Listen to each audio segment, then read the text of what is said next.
ever-popular question, why am I single? I'm Anita from twomangos.com, one of the founders of the online dating site. And our speaker today is Jazz Banwaite. She'll be sharing with you many of her experiences of being single, and not only her own experience, but the experience of many people like yourself. Much of her role involves interacting with people, speaking with people, understanding where they're coming from, understanding, where are their frustrations, where are their concerns, and what their thoughts are on being single. So she gets an opportunity to speak with many people like you. At the end of the session, there will be a chance to ask questions. But that being said, we do want to keep the session very interactive, so if you have a question, a comment, a concern, just want to yell out something to the crowd, feel free to stop us and let us know. So without further ado, I will pass it on to our Chief Social Mango, Jazz Banwaite. Thank you, Anita. So what's up, everyone? What's up? How's everyone enjoying NetIP so far? Good? Awesome. So how many people are single out there? Everybody? Everybody on camera is single. I think some of them don't want to raise their hand. Come on. So before you throw tomatoes at me, because I'm single as well, and I'm telling you about being single, as Anita mentioned, I kind of made a career out of being single. I do a lot of blogging and dating, relationships, advice, and all that type of thing. So I want to share all that knowledge with all of you, because I know a lot of the reason you're here is to meet people as well, and meet people, relationship, dating, marriage. So that's why I wanted to share this with you. So as we said, we're here today to essentially answer the question, why am I single? Not necessarily me, but everyone else. And, but before, I want to kind of give a blanket. I think everyone wants to know why everyone is single. Yeah. I want to give a blanket disclaimer before I begin. Everything that I'm saying is my personal experience and my opinion. Not necessarily, you might not agree with what I'm saying, which is fine, we can debate that. But I just want to put that out there first. Okay, so there's a lot of factors that we go through when it comes to figuring out why we're single. And there's the pressure of our parents and community. There's our personal priorities and what we want in our life. There's the vibe and energy that we give off to other people. And then there's all the culture and the limitations of Eastern versus Western culture. And then there's other reasons. Does anybody have other reasons why they think they're single? Okay, that's fine. That's fine. We're just getting started. It's all right. Just for picking people out of the crowd. Yeah. That's my okay, well, another reason. Okay, I left that blank, but I knew no one would answer it, so I came up with my own answer to that question. Another reason there is the way that we've been raised has a lot to do with why we're single today, because I don't know, not a lot of people have actually been taught how to flirt and how to interact with the opposite sex when we were growing up. I know my parents didn't teach me that, so. But in other cultures, it's a part of the way that they grow up. Right? So I just wanted to acknowledge these factors before we begin, just because there's going to be reoccurring throughout the talk. So there's three steps that I've kind of broken up the talk to. First is accepting why you're single, accepting that you're single.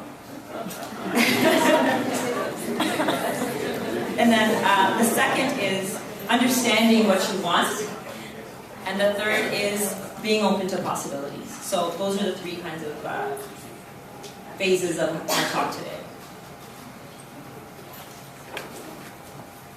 Okay, so hello world, I'm single. There, I said it. Awesome. Not a lot of people can actually admit that to themselves, and a lot of that comes from just our culture, and there's a lot of negative stigma of being single, the word single, and there's a lot of emotion attached to that as well. Like, some people I find are embarrassed and ashamed to admit that they're single, and there's actually nothing wrong with that. Like, there's nothing wrong with you. It doesn't have to, you don't have to be rich, you don't have to be, it's not your personality, it's not because you're not pretty enough, there's absolutely nothing wrong with you. And it's just, you're single, cool, like, just accept it and move on, right?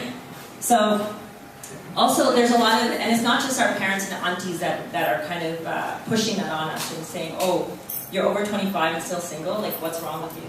It's actually part of, like, guys I've dated have said that you're 29 and single, like, what is wrong with you? Like, why aren't you married with kids? So it's, I feel like a lot of this kind of attitude is passed on to our generation as well. So, and it comes from all our culture and communities and parents and pressures. So basically the first step is to just acknowledge that you're single and accept it and just own it. Okay. But, okay, so at the end of the day, I thought about that for myself, and I realized it's very hard to do that, especially when you're living with your parents or you're very close with your parents, because your parents are, like my parents especially, every day we have a conversation about marriage. How many people have that? One person's not, like, shaking their head. Wow, good, that's great. I'm going to talk to your parents later. We can have a nice discussion about my career.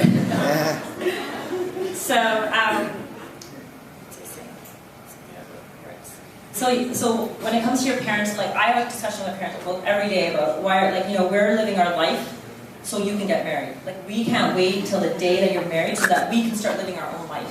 So there's a lot of pressure on those statements. Right? It's a lot of pressure. I'm seeing a lot of nods. Yeah, right? It's like, especially my brother got married last year, and he's expecting now, and so there's a lot of pressure on me now to get married.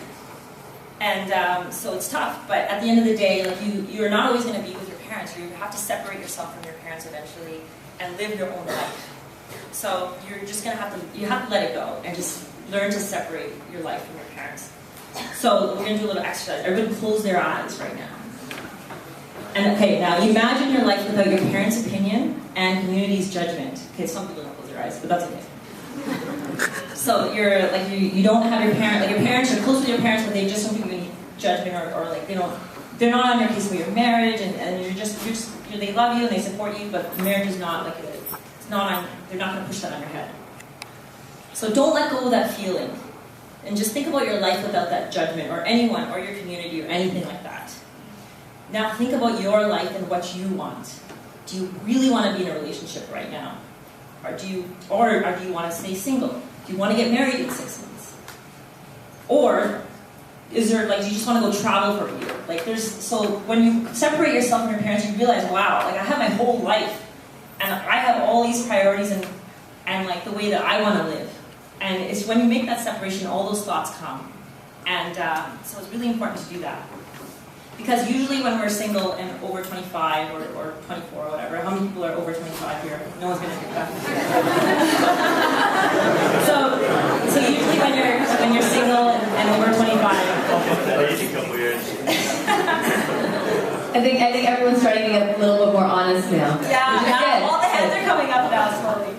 Okay, so it's usually because your priorities are different. Like, you didn't get out of school and you're like, okay, I'm going to get married. I'm going to go to India and get married. Like, I want a wife, or I want a husband, or whatever. You're probably focused on your career, and you're very successful. You're professional. You're lawyer. A lot of lawyers here. I'm at like 10. Or like maybe you just want to live on your own. You want to travel. You're happy with your life, and you know what? There's nothing wrong with that. And you just you don't want to be in a relationship or anything. So it's just a matter of figuring out kind of what you want. Not and away from what your parents or community or everything wants. Like, what essentially do you want at the end of the day? So we're going to do a quick recap because I talked a lot. So first, what was the first thing? Acceptance. Exactly. Accept that you're single. Second, understand what you want in your life personally, without the judgment of anyone else. I think I might have missed a slide. I did miss a slide, but there's not that much information on it. Okay, so now...